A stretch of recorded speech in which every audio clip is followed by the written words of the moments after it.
মঞ্চে উপবিষ্ট আমার সহকর্মীবৃন্দ, এই অডিটোরিয়ামে বসা আমার অন্যান্য সহকর্মীবৃন্দ এবং প্রিয় ছাত্রীরা,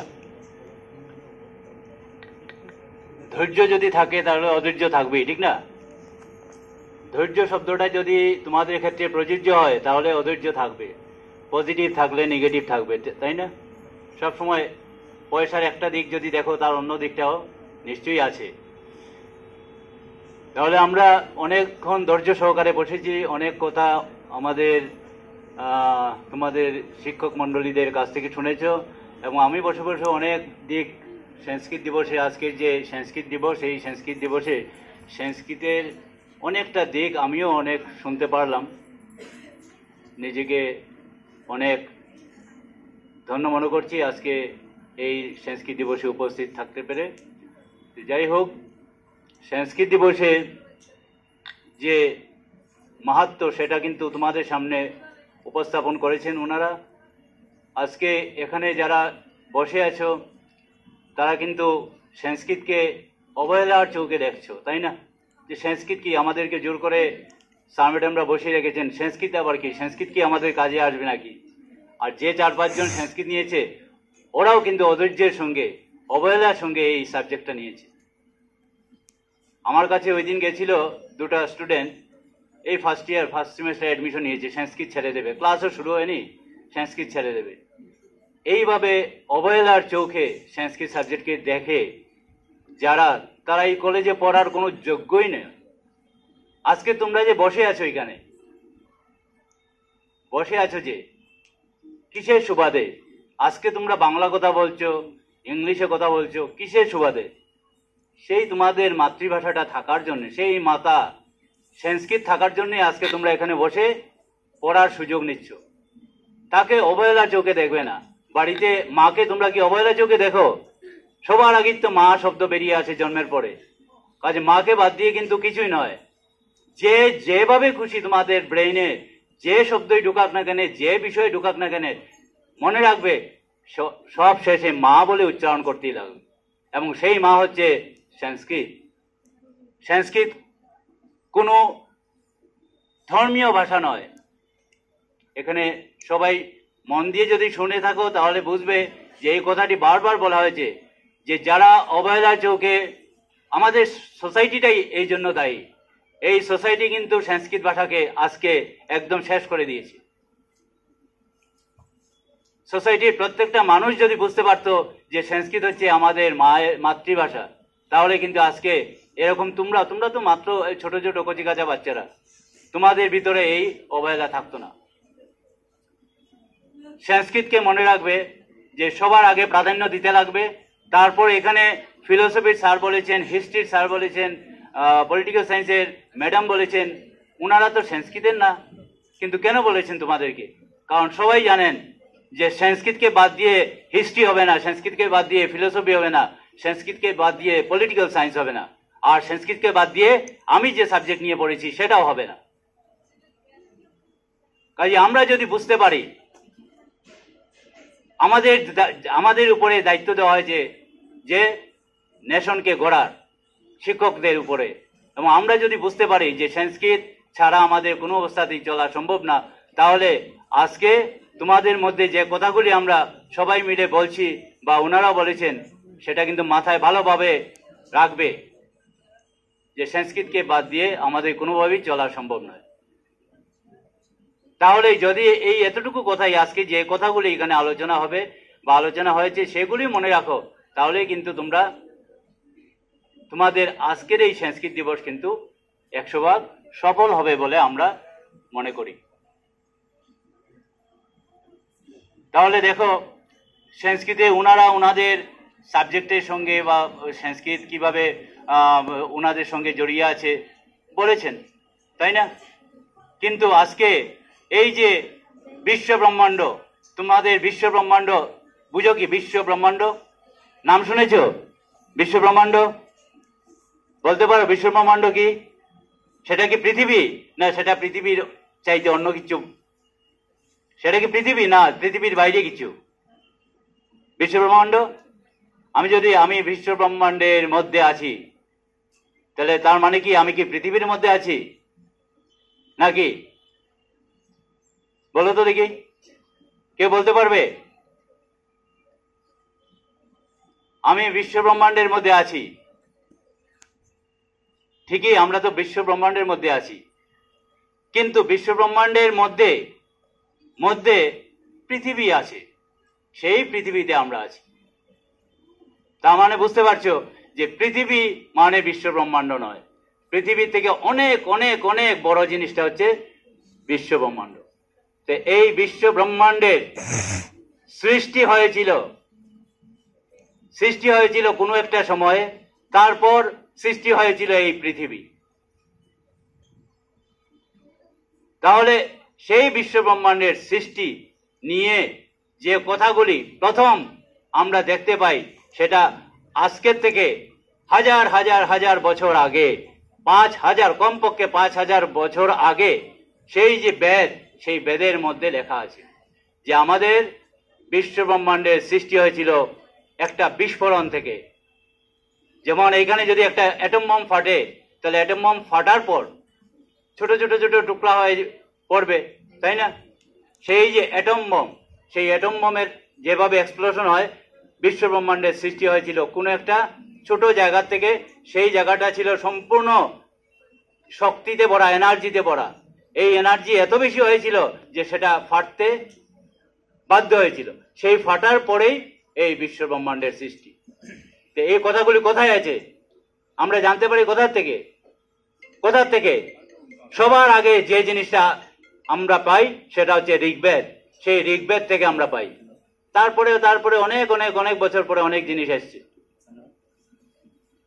তাহলে বুঝতেই পারছো আমাদের বিশ্ব ব্রহ্মাণ্ড, পৃথিবী নয় কিন্তু বিশ্ব ব্রহ্মাণ্ডের সৃষ্টি, যেখানে সবার আগে বলা হয়েছে, সেটা কোথায় বলা হয়েছে? ঋগ্বেদে। এবং ঋগ্বেদে এত সুন্দরভাবে যে কথাগুলি বলা হয়েছে, সেই কথাগুলি কিন্তু আমরা পরবর্তীকালে বিজ্ঞানীরা আবিষ্কার করেছি। বিজ্ঞানীরা, সায়েন্টিস্টরা, যে না, আমাদের বিশ্ব ব্রহ্মাণ্ডের সৃষ্টি এইভাবে আবিষ্কার হয়েছিল। এবং যার জন্যই আমরা আজকে পৃথিবীকেও পাই এই বিশ্ব ব্রহ্মাণ্ডের মধ্যে। তাছাড়াও অন্যান্য যে আরো গ্রহ নক্ষত্র যা দেখতে পাই, সব কিন্তু বিশ্ব ব্রহ্মাণ্ডেরই অন্তর্গত। সবকিছু কিন্তু ওইখানে লেখা আছে। বুঝতেই পারছো আমরা কোন জিনিসটা নিয়ে আলোচনা করছি। আমরা এমন একটা জিনিস নিয়ে আলোচনা করছি যেটাকে বাদ দিয়ে আমাদের অস্তিত্ব প্রায় নাই, অস্তিত্ব নাই। তাহলে সবাই মনে রাখবে যে আমাদের সংস্কৃত দিবসে যে কথাগুলি আজকে আমরা বললাম, সেই সংস্কৃত দিবসে যে কথাগুলি তোমাদের স্যার ম্যাডামরা বললেন, সেগুলো মনোযোগ সহকারে শুনবে বা শুনে চলার চেষ্টা করবে। কারণ কি, আমরা আমাদের সংস্কৃতের আজকের যে দুরবস্থা, সেই দুরবস্থার কারণ কিন্তু আমাদের এই সমাজ ব্যবস্থা, আমাদের এই পরিকাঠামো, এবং একই সঙ্গে আমাদের শিক্ষা ব্যবস্থা কিন্তু সম্পূর্ণরূপে দায়ী। সংস্কৃতকে অবহেলার চোখে প্রত্যেকটা ক্ষেত্রে, প্রত্যেকটা স্টেজে অবহেলার ক্ষেত্রে দেখা হয়েছে। কিন্তু সবাই আমরা জানি, ভিতরে ভিতরে আমরা সবাই শিক্ষিত, আমরা সবাই জানি যে সংস্কৃতকে বাদ দিয়ে আমরা কেউ কিন্তু চলতে পারি না। তা সত্ত্বেও কিন্তু আমাদের মুখ দিয়ে বেরোয় না যে সংস্কৃত তোমরা পড়া উচিত। তোমাদের প্রত্যেকের স্কুল থেকে সংস্কৃতটা যদি আমরা পড়ি, তাহলে অনেক জিনিস আমরা জানতে পারবো, যেগুলো পরবর্তীতে তোমাদের বাধ্য করে পড়ানো হয়। আজকে ডাক্তার হতে যাও, আয়ুর্বেদিক ডাক্তার হতে যাও, সংস্কৃত পড়তে হবে। হ্যাঁ, মেডিকেল সায়েন্স যে এগিয়ে যাচ্ছে, এই যে ডাক্তাররা বেরিয়ে যাচ্ছে, তারা কিসের উপর? সায়েন্সের উপর ভিত্তি করেই তো চলছে। সায়েন্স কোথা থেকে তাহলে আসছে? সায়েন্স আসছে সেই ঋগ্বেদে যে কথাগুলি লেখা আছে সেখান থেকে। বুঝতে পারছো? তাহলে আমাদের কোনো অবস্থাতেই এই সংস্কৃতকে বাদ দিয়ে চলা সম্ভব নয়। সংস্কৃত দিবসে এই কথাগুলি আমি তোমাদেরকে বললাম। আর মনে রাখবে যে ডিসিপ্লিন, কলেজে ডিসিপ্লিনটা রক্ষার দায়িত্ব তোমাদের। যে অসভ্যতামি আজকে আমি বসে বসে দেখছি এই তোমাদের মধ্যে চলছে, সেই অসভ্যতামি চোখ করবে না। কারণ কি, যখন স্যার ম্যাডাম বা এখানে বসে আছে স্যার ম্যাডামরা, আরো অন্যান্য যে নন টিচিং স্টাফ, সবাই মিলে আমরা এই সংস্কৃত দিবসটাকে সফল করার চেষ্টা করছি, কিন্তু দৌড় মেরে বেরিয়ে যাওয়ার যে প্রবণতা, সেই প্রবণতাগুলো খুব খারাপ। কে শিখিয়েছে তোমাদের এইগুলো জিনিস? যদি কেউ শিখিয়ে থাকে তোমাদের সেই শিক্ষা কিন্তু কলেজের গেটের বাইরে রেখে আসবে, কারণ এই কলেজ একটা ডিসিপ্লিন মেনে চলার কলেজ। অন্যান্য কলেজের দিকে আমরা তাকাবো না। আমাদের কি আছে? আমাদের কলেজে এই নিয়মের মধ্যে আমাদের চলতে লাগবে, না হলে এই কলেজে আমরা পড়তে আসবো না। ইউনিফর্ম মাস্ট, ইউনিফর্ম ছাড়া আমাদের এই কলেজে ঢোকা নিষিদ্ধ। এটা কিন্তু মনে রাখতে লাগবে। কলেজ ইউনিফর্ম পরে এখানে আসতেই লাগবে। কলেজে যখন অনুষ্ঠান হবে মনে রাখবে সবার উদ্দেশ্যে এই অনুষ্ঠানটি হয়, কোনো একটা স্পেসিফিক কোনো একজনের জন্য বা কোনো একটা ক্লাসের জন্য এই অনুষ্ঠানটি হচ্ছে না, সবার জন্য। সবার মধ্যে যাতে ওপেননেস যেটা সেগুলো আমরা সবাই মিলে কি করি, খোলা মনে যাতে সব কিছু গ্রহণ করতে পারি সেদিকে নজর রাখতে লাগবে। আমাদের ভারতবর্ষ সবচেয়ে খোলা মনের একটি দেশ, সবাইকে গ্রহণ করি আমরা। আজকে এই গ্রহণ করতে করতে ভারতবর্ষের এই অবস্থা। আজকে সবাই সব সময় যদি গ্রহণ করতে থাকি তাহলে কি হবে? স্যাচুরেশন হয়ে যাবে, মানে আর এর চেয়ে বেশি গ্রহণ করা সম্ভব না। আজকে এত বেশি আমরা গ্রহণ করেছি যে আজকে আমাদের পক্ষে আর গ্রহণ করা সম্ভব না। যাই হোক, তোমরা কিন্তু সবসময় মনে রাখবে রবীন্দ্র সদন কলেজে যখনই আসবে আমরা নিয়মের মধ্যে চলার চেষ্টা করব, এবং এই কলেজে খোলা মনে সমস্ত যে অনুষ্ঠানটি হবে খোলা মনে গ্রহণ করার চেষ্টা করবে, এবং সবাই এই মঞ্চে সমস্ত যতটুকু পারা যায় পার্টিসিপেট করার চেষ্টা করবে।